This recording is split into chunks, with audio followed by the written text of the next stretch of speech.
Hoş gördük əziz dinləyicilər. Bilirsiniz, Azərbaycan prezidenti Özbəkistana səfər edib. Bu demək olar ki, son illərdə 5-6 il ərzində 14 səfərə yaxındır.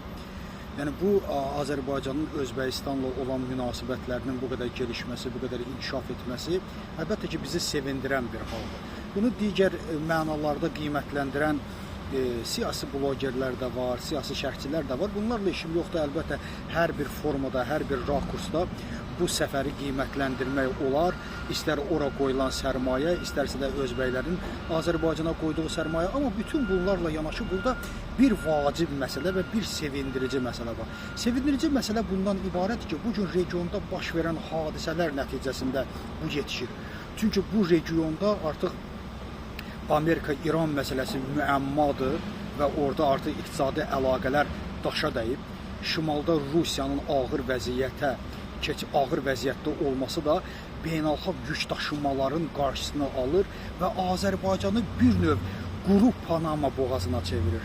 Dostlar, burada çox önəmlidir. Bəzi insanlar fikirləşirlər ki, burada tək Zəngəzur yoludur və yaxud ki, Bakı Axlakalakidir və yaxud da azal daşımaçılığıdır. Bununla işim yoxdur, amma nəzərə almaq lazımdır ki, bu həm də hava nəqliyatıdır. Siz təsəvvür edin, bugün hava nəqliyyatı yalnız və yalnız Azərbaycan üzərindən keçir. Bugün Rusiyadan da keçiş dayanıb, İrandan da keçiş dayanıb.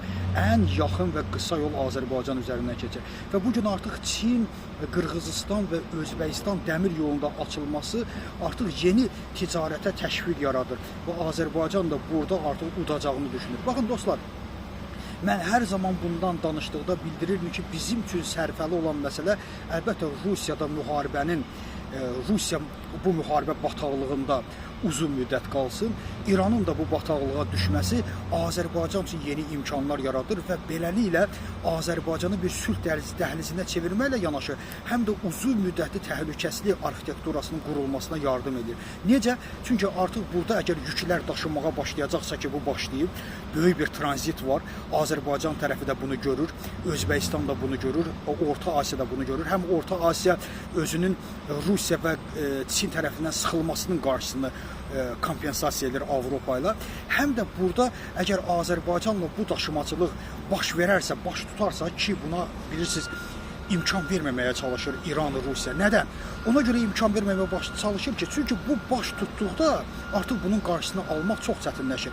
Niyə görə çox çətinləşir? Bunu izah edeyim. Ona görə ki, burada Amerikanın, Avropanın və Çinin maraqları eyni formada olur və artıq buna qarışmaq üçün, bu planı pozmaq üçün, bu marşrutu dağıtmaq üçün heç kəsin gücü çatmır. Çünki dünyanın böyük gücləri artıq burada maraqlı olur. Bu mənada ölkəmizə və regiona sülh gəlməsi də bizim üçün çox əlverişlidir. İranın başının hələ bu müharibəyə qarışması bizə sərfəlidir.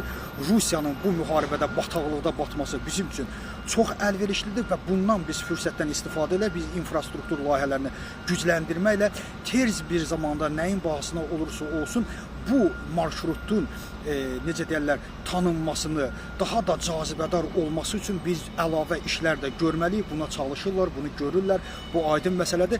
Biz bu yolun açılmasını artıq həyata keçirtmişik. Yəni kifayət qədər artıq malların daşınması var, rəqəmlər də ortada var. Amma bugün Özbəkistanla Azərbaycanın yeni bu formatda, yenidən bu səfərlərin baş tutması nəzərə alın ki, böyük bir regionda daşımaçılıq var. Bu daşımaçılıq üçün bu intensiv səfərlər baş tutur. Çünki açıq sizə deyim, böyük pullar var. Bu böyük pullarda fürsətdir ki, Orta Asiya, Avropa ilə, Qafqaz, Avropa ilə və Çinlə birləşə bilsin. Təşəkkür ederim.